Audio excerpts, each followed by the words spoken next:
Pleased to have the opportunity to speak on the budget bill, the appropriations bill. So in the course of today, the Leader of the Opposition gave an excellent speech responding to the government's 2024-25 budget.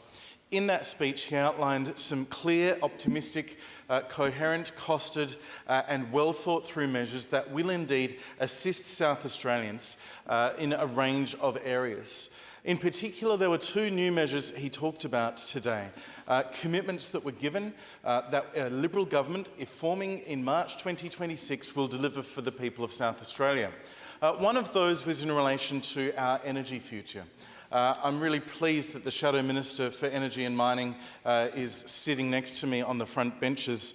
The way in which in South Australia, debate over energy over many decades has developed is worth reflecting on. Today, I was at Jennifer Cashmore's funeral, and in the 1980s and 1990s, and indeed in the 1970s, Jennifer Cashmore talked about the challenges to South Australia. She talked about solar, she talked about hydrogen, she talked about nuclear, she talked about a range of opportunities for what was going to ultimately need to be a transition away from oil and coal as our core supply of energy.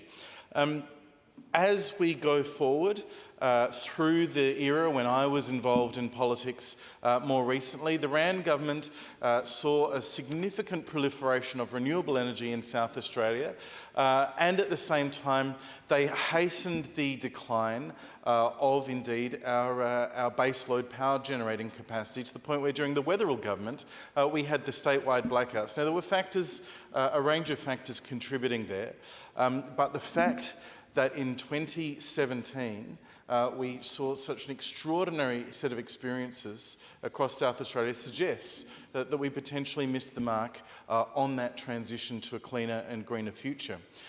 Coming to government in 2018, the former Marshall Liberal government was very clear that we needed to have security, reliability and affordability when it came to the provision of energy.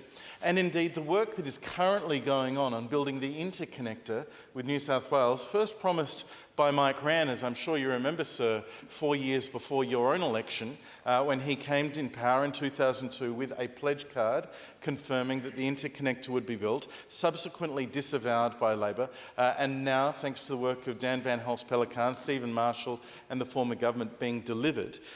This will be of assistance. There are opportunities in hydrogen. We do not believe that the production of power through an experimental $600 million unproven hydrogen power plant is one of them.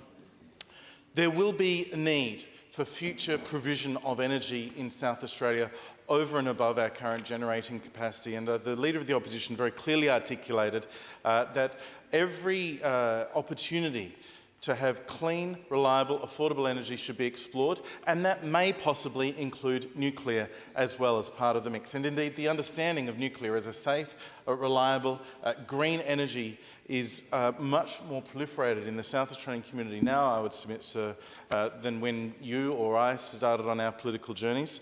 And I think that we should look to follow the science.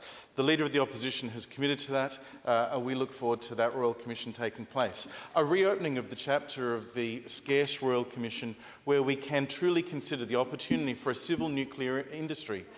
And alongside that, of course, there are also new pieces of information, such as the fact that in Adelaide we will be building our own military nuclear industry. The nuclear submarines to be built in South Australia, powered by nuclear reactors, while at the same time accepting a federal law that prohibits presumably the attachment of an extension cord to those submarines to power a house down the road, is strange, sir.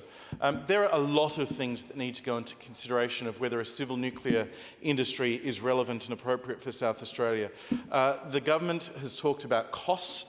Previously, the Premier has said that it would be foolish to get ahead of ourselves in supporting an industry that was going to cost more than existing ones. it is notable, as the Shadow Minister for Energy has said today and at other times, that as I think it was the CSIRO report has confirmed, the cost of the hydrogen proposal the government's pursuing is higher than nuclear. If nuclear is a more proven technology, a cheaper technology than hydrogen, then I think it was a foolish decision to block it off. That said, the reason for a Royal Commission is because we want to explore all of these matters and what South Australia would need to do to deliver on such an industry. That's a $2 million commitment, and I think one that is going to be beneficial to South Australia. The other commitment that was made today, that was a new commitment, was the abolition of payroll tax for all GPs.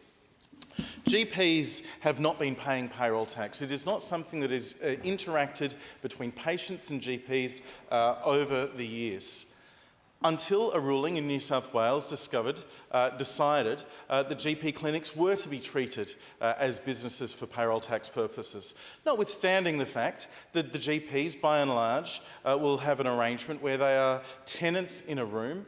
They may be paying for some shared services with their fellows in the GP clinic, and indeed they all have their own ABNs. They all have their own interactions with funding going through the Medicare system, and indeed gap payments from the patient.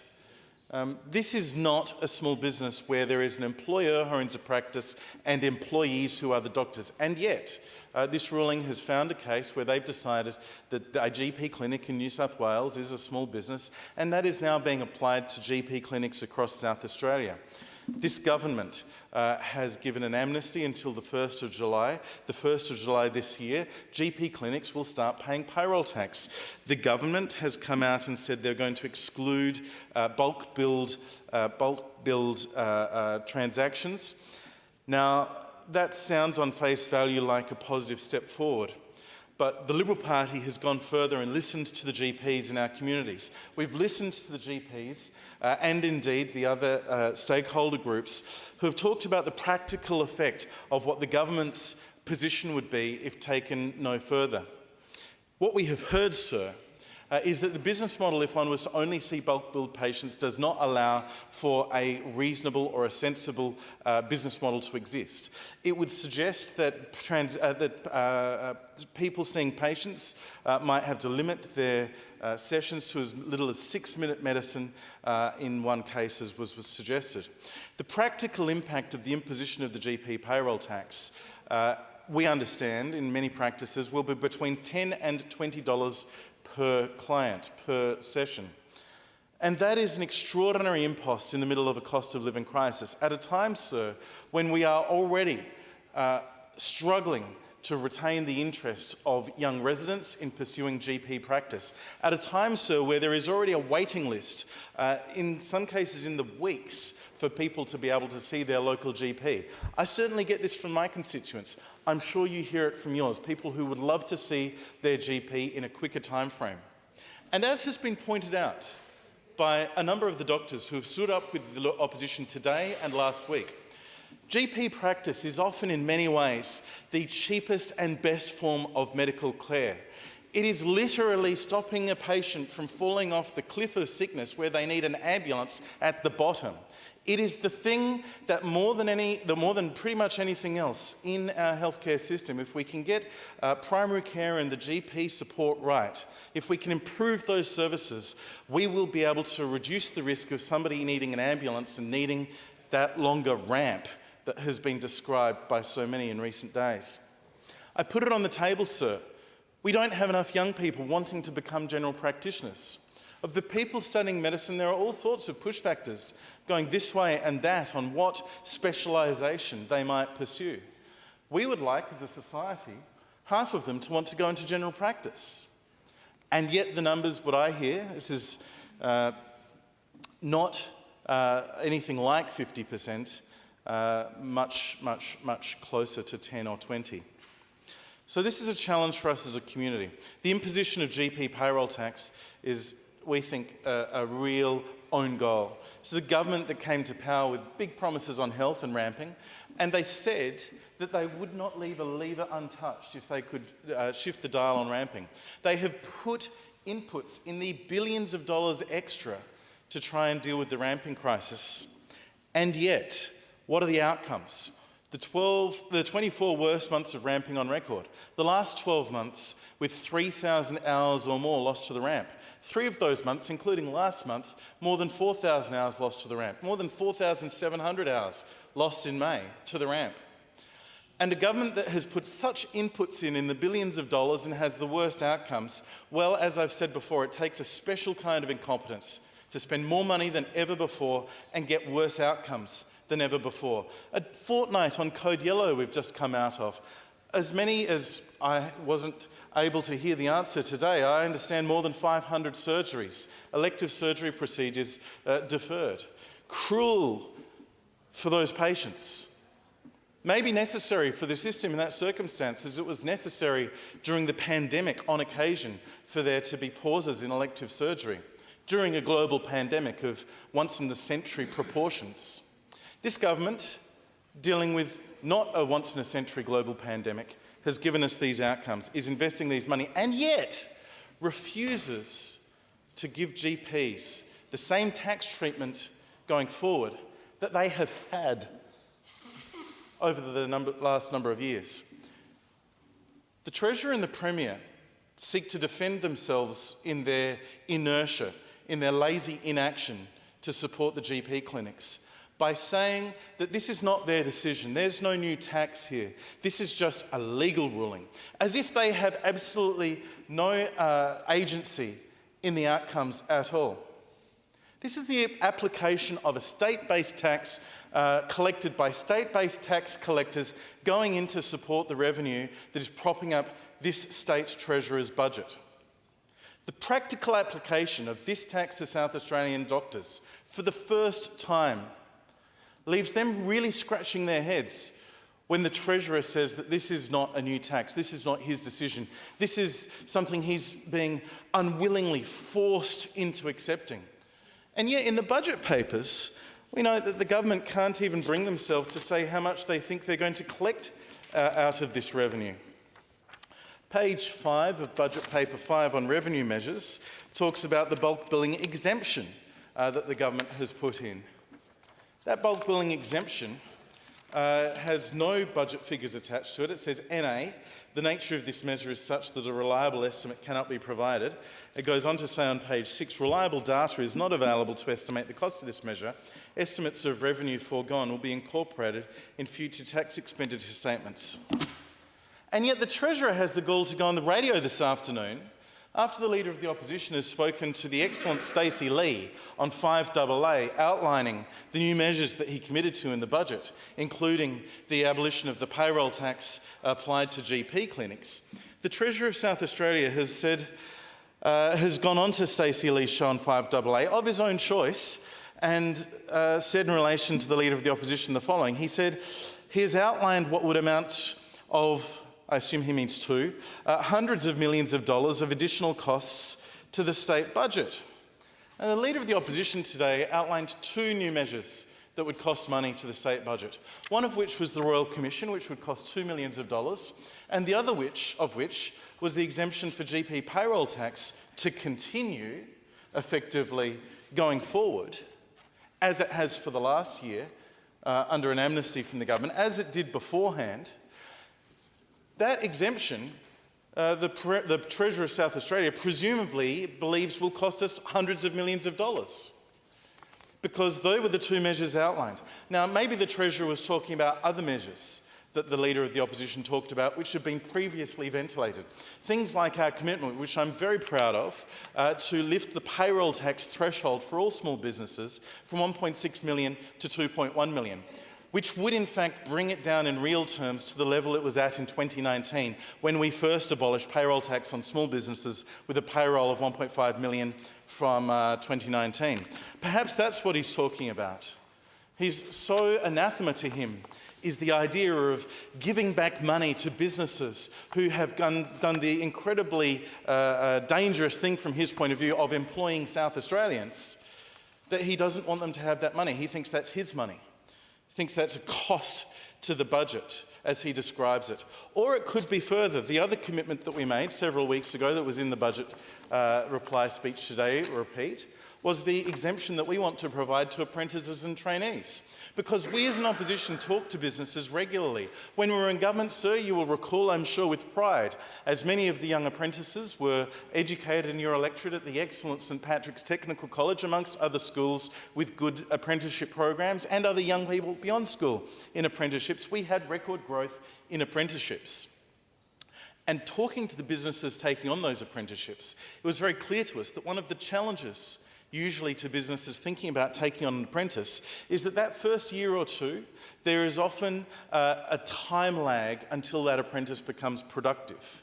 There is a time when the business and the RTO are providing support to that young person or older worker, training in the area so that they can become productive, so that they can pursue a career.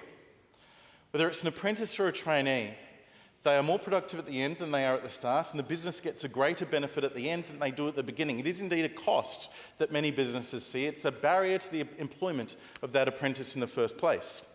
Now, there's a range of measures that the former state and federal governments took to increase the incentives for businesses to take on those apprentices. And thousands of young South Australians and older South Australian workers benefited from that opportunity. Thousands of businesses, indeed I think more than 3,000 businesses from memory, took on an apprentice for the first time during that period and benefited from that experience. But we understand that it is a cost, especially in those early years, and so that is why we committed to removing the payroll tax application for apprentices and trainees. These are the things that have a cost factor, as well as a relief of stamp duty of up to $10,000 that we have committed to providing for young people, first homeowners, purchasing an existing house. This is noting that most first homeowners purchase an existing dwelling rather than a new build. We support the government's measure for a new build, but we do believe that having the particular needs of first home buyers supported through relief for the first home build would benefit them very significantly. These are the measures that the Treasurer finds so appalling that he would stand on radio and be so critical of them. I'm really excited about the policy agenda that the Liberal Party is putting forth. The budget deals with some of the issues that need to be dealt with and not others. I look forward to going through the education, training and skills budget in great detail with the Minister next week. I look forward to going through the higher education budget with the Deputy Premier next week. And I look forward to going through the arts budget with the Arts Minister and possibly also the Premier, who has taken some of those responsibilities away from the Minister. I'm particularly thinking about the South Australian Museum. And again, it's been raised in this House before, but the damage being done to morale at the South Australian Museum, for every day that drags on without a clear understanding and sight of whether the research scientists, with their collective 400 years plus of experience of supporting scientific and other research at the museum, have jobs going forward, whether those galleries presenting extraordinary opportunities for young South Australians to learn about the world, from natural history to ancient society to anthropology and a range of other things. And to be clear, that those who love the museum in their thousands have come out and demonstrated support for the museum in recent months, that their stress that this institution that they love so much will indeed be supported going forward in a form that remains remotely recognisable to them can be alleviated. The Premier has an opportunity to set their minds at ease in the coming days, and I hope he will. It was really disappointing that that was not included in the budget. What we did see in the arts budget, and I extend my apologies to the Education Minister, who has been attentively listening, and I'm not focusing on his issues tonight. We will have plenty of time next week, I assure him. But just to finish off on the arts budget, the museum wasn't mentioned. There was discussion about a number of projects, the Adelaide Festival Centre, I think fire safety upgrade, some money for State Theatre, State Opera and Country Arts to have new offices, I'm really interested in the Minister's explanation about what is the thinking, the strategic decision, the application of purpose, and indeed the application process for the granting of funds under the $5 million Arts Investment Fund. I certainly am not going to complain about application of money in a budget to the arts and culture sector. I think there are opportunities for it to be spent wisely. I look forward to hearing what the Minister's thinking about what they are. I'm really looking forward to the Minister and the Premier explaining what the government's going to do with the museum. So in short, sir, in summary, I support the bill. The bill must be passed. Having appropriation is what pays for everyone's salaries and the government to keep going. Education, training, skills, arts, festivals and higher education are my roles to pursue greater detail and estimates, and I look forward to that process.